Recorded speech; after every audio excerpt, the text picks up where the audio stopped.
Good morning, Skyblock. This is your host, Hot Slicer here, with all the latest events, updates, leaks, and drama in the Skyblock community.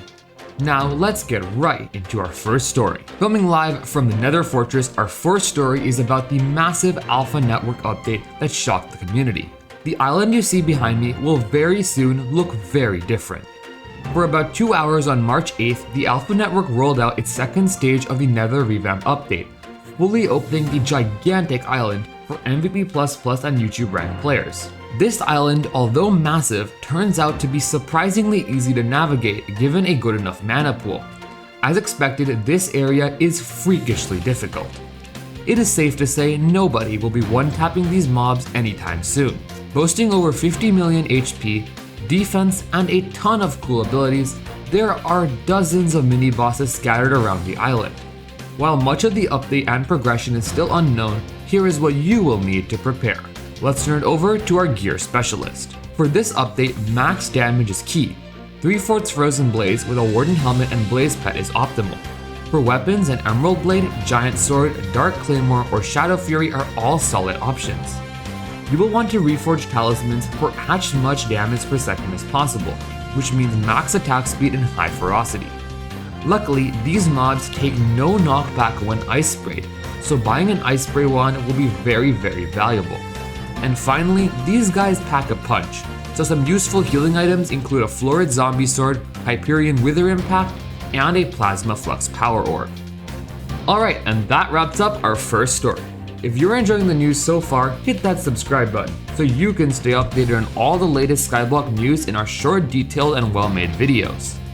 Alright, now on to the second story. After almost a year of waiting, Master Mode 7 released last week. However, this week, admins made many dungeon changes to go alongside this and improve the game by a lot. There are a ton of changes, and you can read them all from the forum post in the description.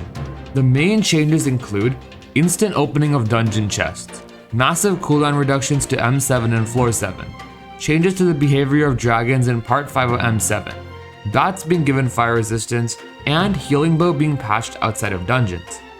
These are some long-awaited changes.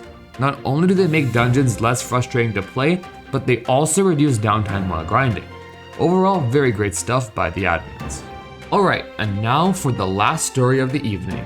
We have the release of the official Skyblock Wiki. Our reporter can take it from here. Yesterday evening, Hypixel introduced its official wiki for Skyblock. This wiki includes information on every item, NPC, and quest in the game. It is extremely comprehensive and a great resource for new players. However, it is not perfect. This wiki was not mainly created by Hypixel, but rather an integration of the Hypixel Skyblock Wiki fandom page into the Hypixel website. Fandom is a platform similar to Wikipedia for different communities and can be edited by anyone. With this in mind, although the wiki is a great tool, make sure to always get a second opinion before making large decisions based on the information you read, as it could very well be fake. Speaking of fake, remember that admins only post leaks on their Twitter and in forum posts. Recently, some screenshots surfaced of a possible Tier 6 or Tier 7 Revenant boss. Turns out these came from all the way back in 2019, and they aren't going to be released anytime soon. And that wraps up our news for today. But before you leave, let's play some trivia. Question: what is the rarest color of Storm Armor? Type your answer in the comments, and then look for the answer in the pinned comment. Thank you all so much for watching the news. Make sure to subscribe to never miss the latest Skyblock events. Goodbye.